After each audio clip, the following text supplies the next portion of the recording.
mamalo ahinya. Kennedy Ondiek machiegni network mose inya ng'adi secheka kapod watwak mana mapiyo piyo kotudore kod wuoth mano mar bedo ka Singapore. Nitiere wach mang'isi ni maki. Ademo wacho ni chenro maker mar Kenya kokalo gi sirikal mar Kenya temo kelo mar mondo mi en gima nyien mar mondo mi wabed gi agulu mar omenda ariyo mopogore. Achako kama koni economy marwa mar Kenya wan gi gima iluongo ni general budgeting standard iluongo ni zero balance budget. Tiende ni en budget mako giko mar higa mar omenda to winjo bedo oseti kode te. But mana kaka esbo nomedo ni marwa to koro wan gi lit zaidi nikech wadhi nyaka opposite, wadhi nyaka excess, wadhi nyaka gowi, bedo gima iluongo ni deficit. Manyiso ni mondo mi wabed gi that, mondo mi correct that variance man kanyo no, mondo wa correct large gap modong no, nyiso ni nyaka koro wahol gowi. Mae momiyo sirikal mar Kenya temo kelo paro ma pinje mosedongore nitiere godo. Emomiyo wacho Singapore nigi margi. Kendo king'iyo mar Singapore ginyalo timo ohala e pinje mamoko ma ok mana pinygi kendgi. Koro yudo ni Kenya kata piny moro amora ok nyal timo ohala direct ka onge gi the mechanism mar fund kaka ma ginyalo keto to gitimo go ohala e pinje mamoko mondo gi cushion their budget. Tiende ni giket yot e yorgi mar budget. Nikech ka ok watimo ma to wadhi bedo ni budget wa kaka omedo dongo nyiso ni nyaka omed mana medo usuru.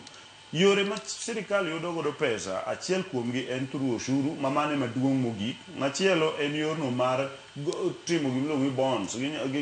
Timo gik miluongo ni gik machalo kaka uso gikeni ma wantiere godo kata mana gik machalo export to gi taxes mathindo thindo miyudo ni wayudo. But ibiro yudo ni ka wamedo economy marwa medo dongore nikech wadwaro ni mondo wadong gi speed, wadwaro wa improve airports wadwaro ni wa improve highways magwa, wadwaro ni wa improve transport infrastructure magwa. Ok wanyal timo maendi gi merely depending on budget. Nono wadhi bedo ni wan gi gope kendo madongo machulo biro bedo matek. Koro mae ma sirikal sani recommend ni wabed gi capacity kaka China kineno kawuono the Chinese government invest in Kenya ka through kata building real estates. Gibiro yudo ni gigero real estates gi udi mang'eny kata Great Wall Gardens gere kedhie kocha maka ibiro yudo ni nitie lwet Chinese government, not even Chinese people only, Chinese government. Tiende ni gin gi the fund margi ma ginyalo tiyo godo to invest outside mondo giyud ohala. To wan sani wan pod wan gi economy ma ka watiyo gi pesa to rumo to warito kendo no choka di emichaki pogo. Kama koro winjo ka owadwa esbo ne temo wacho mar wach counties for example gi national government maparo ni mano wadhi explain.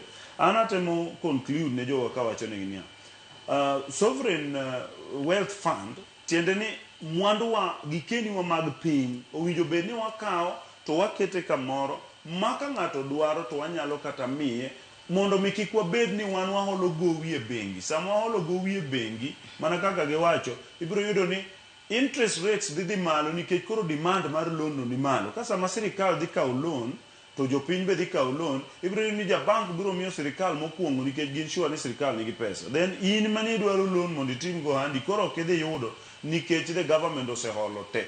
Koro mondo mi wa stop government from holo loan gi e bank wa malokol miluongo ni internal borrowing kata e banks ma oko kaka IMF gi Eurobond gi rigo miluongo ni external borrowing, nyaka koro wabed gi the fund marwa ma wanyalo cushion godo economy marwa. Ka wan gi deficit to wanyalo wacho fine, let us operate based on this one to obedo gimoro ma ochalo gima sirikal okawo loan to sirikal ok duoke gi interest nikech en mar sirikal to multiply nikech onyalo go ohala oko, onyalo timo other businesses ma government itself directly ok nyal timo.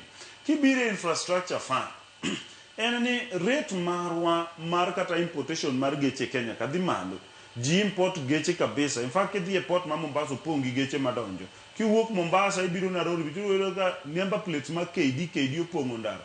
Sama gipong'o ndara no nyiso ni wadwaro need mondo expand our roads mondo mi roads wagi obed ni nyalo sustain jogi. Then traffic ma dhano madwa wuok Nairobi ka dala ka biro Nairobi bing'eny Nairobi ka emomiyo iyudo ni nitie jam sate Naivasha kamoro amora. Tiende ni yo ma wan godo mawuok Nairobi kadhi kata Kisumu ni oko nobedo design ne volume matin mar geche to gi volume matin mar ji. Sani ji omedore, volume mar geche omedore, ok onya dong ni en single carrier, nyaka koro waket dual carrier. Dual carrier no dwaro billions of money and gima must be done very fast. Koro nyiso ni mondo mi kik wakop gope, nyaka wabed gi our own fund. Ma sama wan gi surplus moro amora to wa invest kanyo. Nikech pesa moro amora ma sirkal ma surplus kowe ma ok oket ne place mikete to bedo utilized, mane kelo corruption, kelo mismanagement. Nikech kako wacho ni kiketo pesa medore to nyiso ni jokuoge be nyaka access pesa ni. Koro nyaka waket gimoro ma bro protect our surpluses. Nikech Kenya wan gi surpluses at every given time. Nikech wan an economy ma is growing, and wan gi GDP, and wan gi natural resources mang'eny, and wan gi gigo eko mag surfaces mwatimo mang'eny kaka tourism and other things. And mostly gima dwa encourage jowa en ni gimoro amora mokel gi sirikal en opare maber, opare maliw. Nyiso ni jowa be kik waket debate on everything. Mondo mi jakinyozi lieli okawi muumi muketi king'iyo mbele ene modong' gi wika. Gimong'ade wika ini neno mana bang' kiyo. Kisenyise na dwano ng'ada kama ta bang' kiyo. Jo Kenya nomiyo William Ruto a check. Ne ok en open check. Ne gimiye check mar ni number 1 wadwa ni wabed gi udi mabeyo. Number 2 wadwa ni wabed gi pi. Number 3 wadwa ni wabed gi somo. Number 4 wadwa ni wabed gi gima kama kama. Nyiso ni mondo koro kinyozi ma William Ruto koro loswa, nyaka waling' ti wang'ini to fund ni odwa chomo kanyo. Kanyo chokel shaka. Walando shaka kaka ji wacho ni sha rach. But in the process, iyudo ni sani shano en okumba ma joma oseregister winjo berne. Iwinjo ka nowacho affordable housing ka ochako jogo dwa kawo pesa udwa timo nade, William Ruto dwa gero udi uso. Sani jok manyo osechako donjo affordable housing go yudo ni gidak kama ber to kendo odak e bei mayot compared to mamoko mantie. So nyiso ni